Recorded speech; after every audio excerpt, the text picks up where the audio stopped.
Welcome to you all. In previous module we have covered basic terms related to national income, circular flow of income, transfer income and factor income, domestic territory and normal residence of the country. In this module we will cover investment, depreciation, gross investment and net investment, these things. Investment.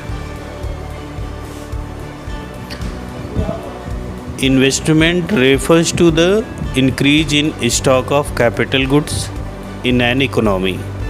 Investment का मतलब economy में capital goods के stock को increase करना होता है। Capital goods वो goods होती हैं जो प्रोड्यूसर प्रोडक्शन किसी कमोडिटी को इंटरमीडिएट से फाइनल गुड्स में कन्वर्ट करने के लिए यूज़ करता है, जैसे मशीनरी, टूल्स, इक्विपमेंट्स, बिल्डिंग, इन सब चीज़ों को कैपिटल गुड्स कहा जाता है।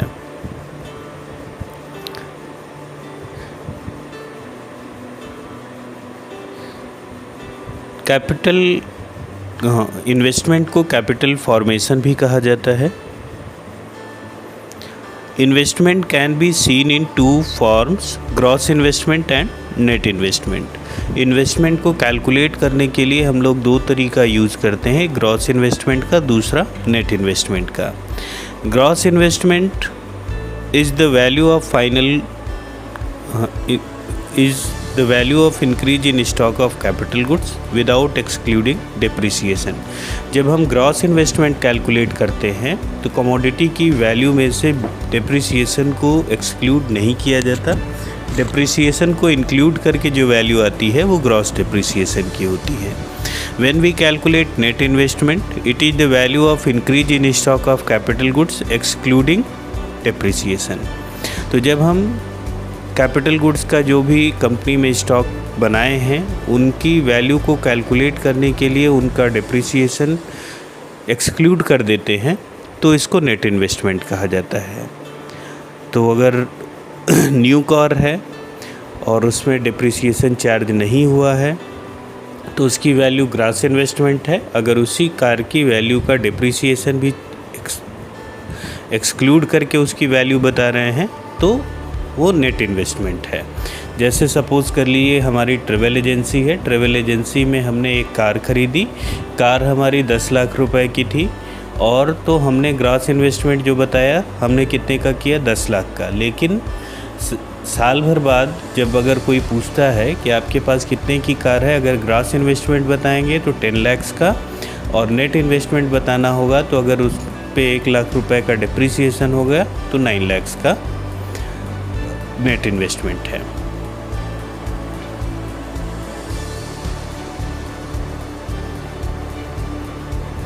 तो gross investment is equal to net investment plus depreciation और net investment is equal to gross investment minus depreciation.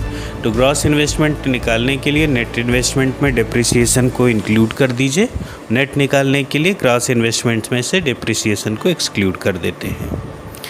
Question है कि calculate net investment if depreciation is ₹2000 and gross investment is 10,000।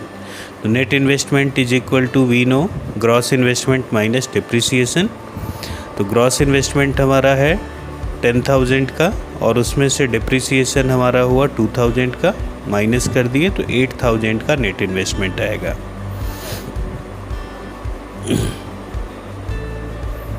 Next, gross investment जो है उसमें दो चीज़ों को include किया जाता है। जो बिज़नेस फिक्स कैपिटल फॉर्मेशन किया हुआ है, फिक्स कैपिटल का स्टॉक जो बढ़ाया है उसको, और साथ ही साथ इन्वेंट्री इन्वेस्टमेंट को इंक्लूड किया जाता है।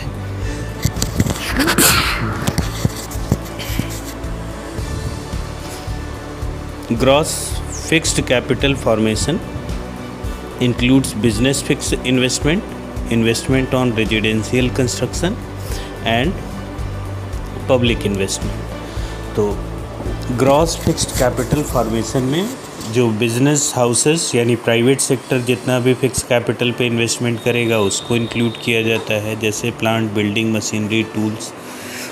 फैक्ट्री पे जो भी प्राइवेट सेक्टर इन्वेस्ट करेगा उसको, साथ ही साथ इन्वेस्टमेंट ऑन रेजिडेंशियल कंस्ट्रक्शन या हाउस होल्ड जितने भी रेजिडेंशियल कंस्ट्रक्शन कराता है उस पर किए गए इन्वेस्टमेंट को इंक्लूड किया जाता है।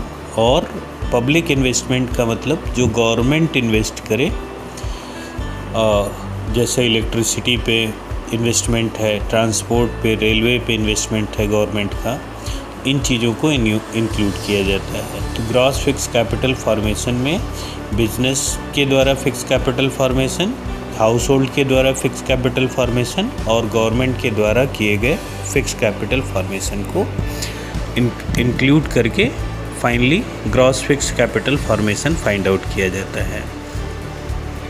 नेक्स्ट है इन्वेंट्री इन्वेस्टमेंट, जो उसमें चेंज इन स्टॉक को इंक्लूड किया जाता है। Raw material, semi finished good और फिनिश्ड गुड के जो स्टॉक चेंज हुए हैं उन्हीं को इंक्लूड किया जाता है। तो एक फर्म जो है वो फिक्स कैपिटल के अलावा कुछ रॉ मटेरियल का स्टॉक रखती है। रॉ मटेरियल के साथ ही सेमी फिनिश्ड गुड का स्टॉक होता है और कुछ फिनिश्ड गुड के भी स्टॉक्स होते हैं जो अभी मार्केट में सेल नहीं हुए हैं। इनको इन्वेंट्री इन्वेस्टमेंट कहा जाता है। जो फिक्स्ड कैपिटल फॉर्मेशन और इन्वेंट्री इन्वेस्टमेंट को टोटल करने पे हमको ग्रॉस इन्वेस्टमेंट मिलता है। तो बेसिक जो फार्मूले हैं, gross investment is equal to gross fix capital formation plus inventory investment, और inventory investment is equal to closing stock minus opening stock.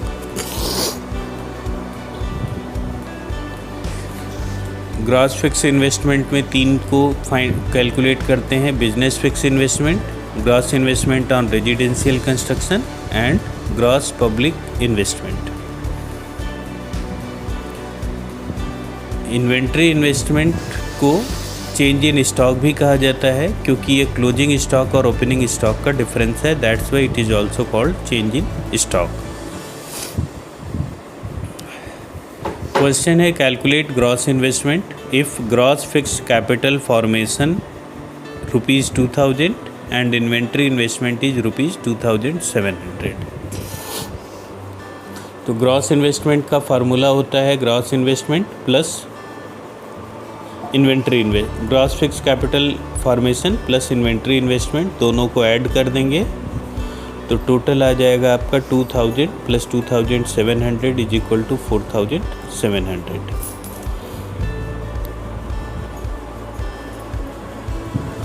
Depreciation,